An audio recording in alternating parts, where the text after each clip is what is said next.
बिस्मिल्लाहिर्रहमानिर्रहीम। अस्सलाम वालेकुम। उम्मीद है कि सब खैरियत से होंगे, खूब मज़े में होंगे और आपके दिन अच्छे गुजर रहे होंगे। सबके लिए ढेरों ढेर दुआएं हैं।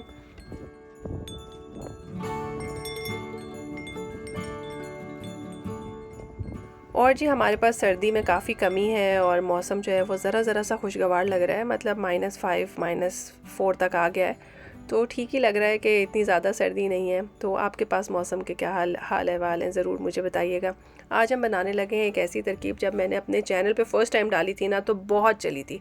आपको पता है, नया नया यूट्यूब चैनल होना तो अपने अजीज़ रिश्तेदारों के अलावा कोई नहीं देखता है, लेकिन वो रेसिपी ऐसी थी जो दूसरों ने भी देखी और मैंने सोचा कि वो रेसिपी जो है वो दोबारा से रिक्रिएट की जाए। अच्छा, अब ये हो गया है कि उसमें एक डलता है केमिकल और लोग जो है ना उस केमिकल से घबराते हैं अब। तो मैंने सोचा कि शान का जो है वो हंटर बीफ मसाला इस्तेमाल किया जाए और इससे बनाया जाए। तो इसमें लिखा था कि 2 से 3 दिन का मैरिनेशन है, जो कि होता है। हंटर बीफ आपको 2 से 3 दिन तक फ्रिज में रखना होता है। तो ये वीडियो जो है वो 3 दिन की वीडियो है। इसमें फ़र्स्ट डे जो है मैं हंटर बीफ को मसाला लगा के रख दूँगी और फिर सेकंड डे इसको उल्टाऊँगी पलटाऊँगी और फिर तीसरे दिन जाके इसको पकाऊँगी। तो जी, जो लोग कराची वाले हैं और हनीफिया का हंटर बीफ उन्होंने खाया हुआ है तो उन्हें पता ही है कि क्या ज़बरदस्त और मज़ेदार चीज़ है।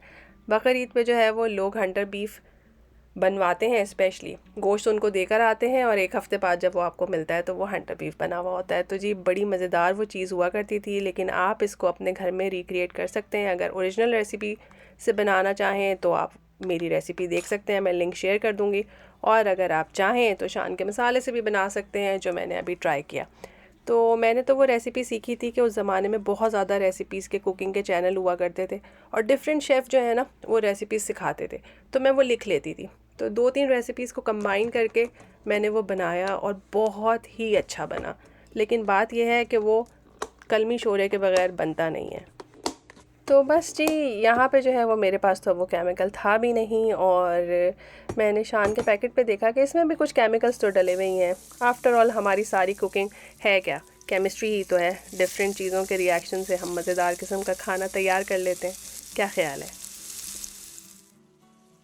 चलें जी, बस हमने हंटर बीफ को मसाला लगाया, नाश्ता किया और उसके बाद आ गए हम अपने किचन में। अच्छा, चिकन का पैकेट जो मैंने निकाला था ना वो मुझे ज़रूरत से ज़्यादा बड़ा लग रहा था।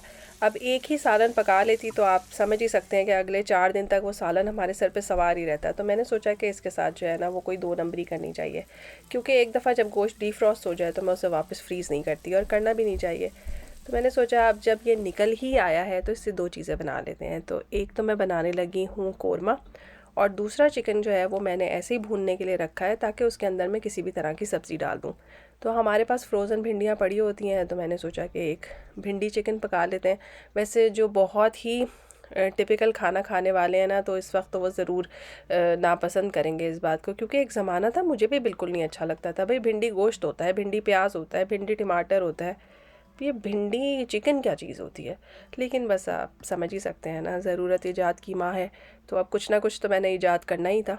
तो यहाँ पे मैंने बनने रखा कोरमा और यहाँ पे अच्छी तरह से मैंने भून लिया चिकन को। सारे मसाले, टमाटर, प्याज, नमक, मिर्च, हल्दी, जो हमारे बेसिक मसाले होते हैं वो डाल के अच्छी तरह इस चिकन को भून लिया।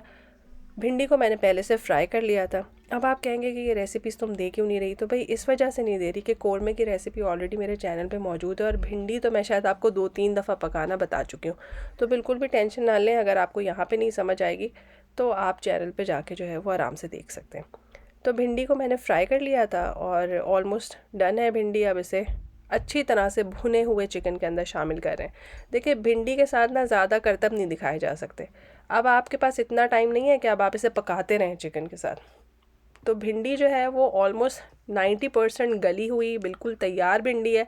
चिकन फुली गला हुआ है। इसके मसाले को मैंने बहुत शदीद किस्म का भूना हुआ है। अब सिर्फ़ और सिर्फ इसको 10 से 15 मिनट के लिए हल्की आंच पे रखना है ताकि ये मसाला और भिंडी जो है वो एक दूसरे के साथ शीरो शक्कर हो जाए, एक दूसरे के साथ अच्छे से मिल जाए। और जी, सालन पक गया था और पके हुए इसको 2-3 घंटे हो गए और बेचारे के खाने की बारी आई है शाम में। और आपको लाइट से ही अंदाज़ा हो गया होगा कि अब हो गई है शाम। तो जी, हमने खाई बड़ी ज़बरदस्त किस्म की भिंडी चिकन। और वैसे मैंने नहीं खाई, ये कोई और खा रहा है। मैं तो खाऊंगी कोरमा। पता नहीं कोरमे के साथ मुझे किस किस्म की मोहब्बत डेवलप हो गई है पिछले कुछ अरसे से, कि कोरमा, ख़ुसूसन मेरा ख़ुद का पकाया हुआ कोरमा, मैं इवन सुबह नाश्ते में भी खा सकती हूँ। पता नहीं क्या बात है। आप लोगों के साथ ऐसा हुआ है कि पहले कोई चीज़ें आप बहुत शौक से नहीं खाते हो, लेकिन लेटली आप बड़े एहतमाम से उसे खाना शुरू कर दिया हो आपने? और जी ये कोरमा अगर आपको इस वक्त पतला लग रहा है तो बिल्कुल मत घबराइए, क्योंकि नेक्स्ट सुबह ये बहुत गाढ़ा हो जाएगा। मुझे पता है इसके अंदर कितना दही और कितना प्याज गया हुआ है, तो इस वक्त तो ये गर्मा गर्म है, तो इस वजह से आपको ऐसा लग रहा है कि इसका शोरबा जो है वो उतना शादियों वाले कोरमे जैसा थिक नहीं है। लेकिन मैं अभी आपको नेक्स्ट डे की मॉर्निंग दिखाऊंगी और आपको पता चलेगा कि ये कितना थिक हो गया है। और जी आ गया है डे नंबर 3, और यहाँ पे सुबह का नाश्ता है हमारा कोरमा, और आप देख लीजिए कि कोरमे की क्या सिचुएशन है। देखें कितना ज़्यादा गाढ़ा हो गया। ऑब्वियसली आपने इतना ज़्यादा इसके अंदर दही डाल के भुनाई की होती है, इतना ज़्यादा आपने ब्राउन प्याज डाला हुआ होता है, तो ये गाढ़ा तो होना ही होता है। तो जी हमने किया नाश्ता, और नाश्ता करने के बाद हम आ गए हैं अपने हंटर बीफ की तरफ। और हंटर बीफ इन 3 दिनों में आपने फ्रिज से निकाल के बार बार उल्टाते पलटाते रहना है, और अच्छी तरह से जो है इसे घुमाते रहना है, और फिर दोबारा फ्रिज में रख दीजिए। तो तीसरे दिन जो है आप इसे बाहर निकालेंगे, इसके जितने भी ये जूसेस और पानी है इसको आपने डिस्कार्ड कर देना है। ये पानी आप बिल्कुल मत इस्तेमाल कीजिएगा, क्योंकि इसमें बहुत तेज़ी होती है, नमक बड़ा तेज़ होता है। अगर आप इसको डाल के पकाएंगे तो बिल्कुल भी अच्छा नहीं बनेगा। तो वो पानी आपने फेंक देना है और बिल्कुल फ्रेश पानी इसके अंदर डालना है, ठीक है? क्योंकि जितना नमक और जितना गलावट इसने अब्जॉर्ब करनी थी ये कर चुका है। 3 दिन बहुत होते हैं भाई फ्रिज के अंदर, और क्या चाहिए। तो जी जब तक वो प्रेशर कुक हो रहा है, मैं यहाँ पे बैठ गई हूँ अपनी चाय लेके, और साथ में मज़ेदार किस्म की पंजीरी लेके। आप में से किसी ने वो पंजीरी और पंजीरी के लड्डू ट्राई किए या नहीं? अगर किए हैं तो मुझे ज़रूर बताइएगा कि आपको कैसे लगे।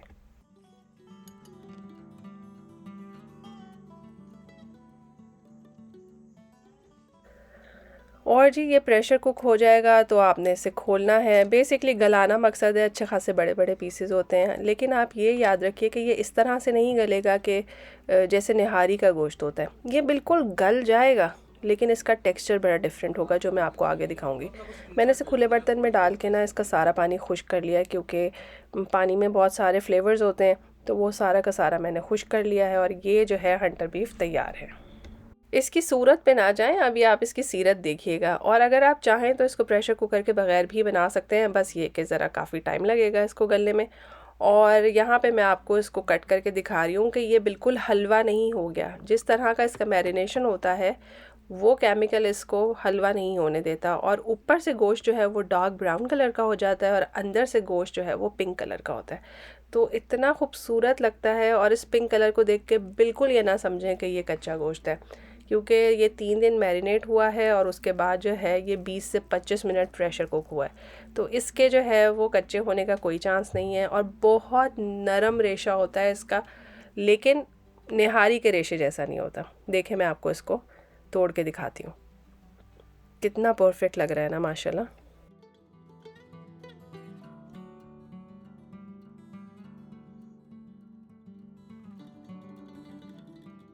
हमारे बचपन में हमारे साथ एक कार्रवाई बहुत होती थी कि जब सर्दियाँ होती थी ना, तो कॉफ़ी चीनी डाल के मग और चमचा दे के बिठा दिया जाता था कि चलो भाई फेंटो।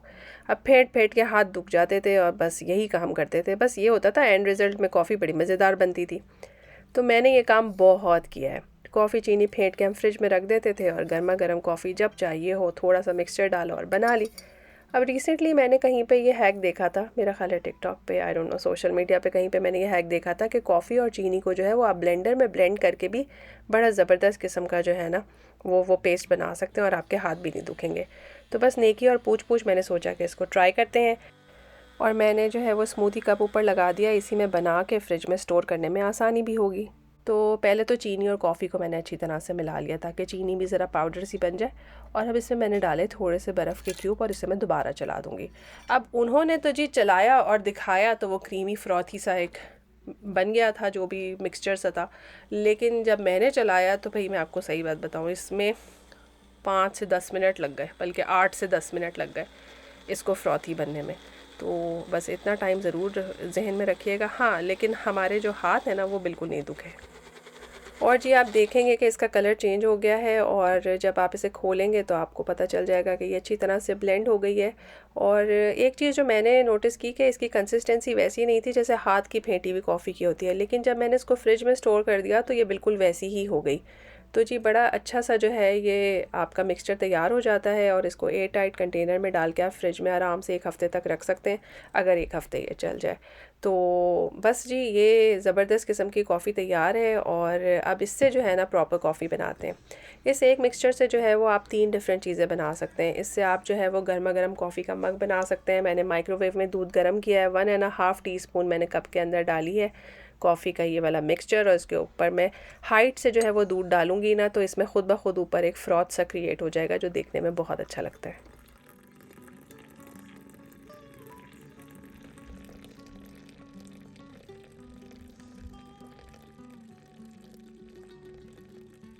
सेम कॉफ़ी का मिक्सचर अगर आप आइसक्रीम और दूध के साथ और आइस के साथ ब्लेंड करेंगे तो कॉफ़ी शेक बन जाएगा, और अगर आप इसके अंदर चॉकलेट पाउडर डाल देंगे तो वो चोको कॉफ़ी शेक बन जाएगा।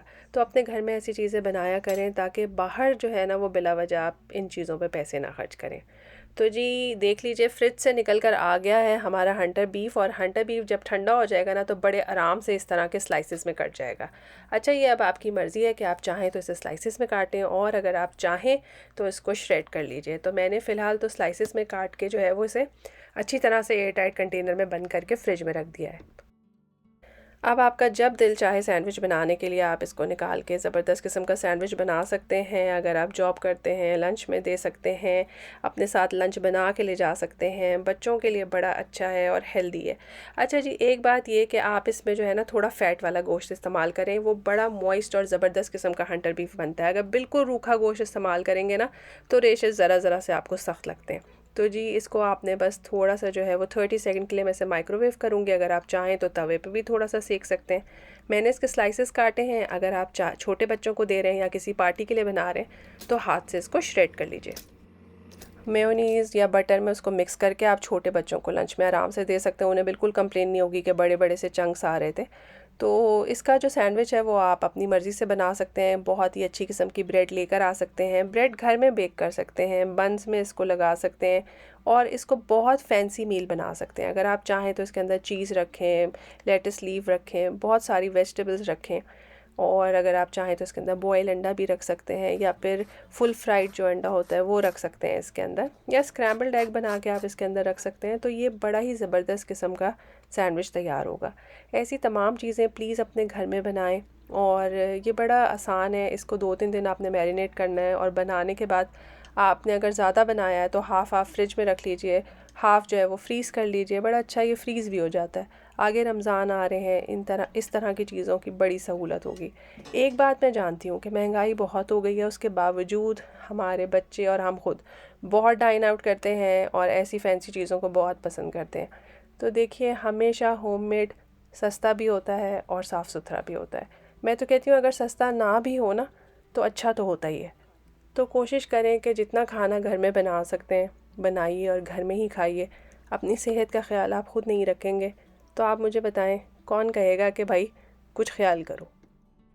और आपसे ही आपकी औलाद ने भी सीखना है। अगर आप हेल्दी हैबिट्स उन तक ट्रांसफ़र करेंगे तो आगे की नस्लों में भी यही बात चलेगी। तो अच्छी आदतें अपनाएं, अपने खाने ख़ुद बनाएं, बच्चों को छोटी छोटी चीज़ें बनाना सिखाएं। हंटर बीफ फ्रिज में है तो वो अपना सैंडविच खुद बना सकते हैं।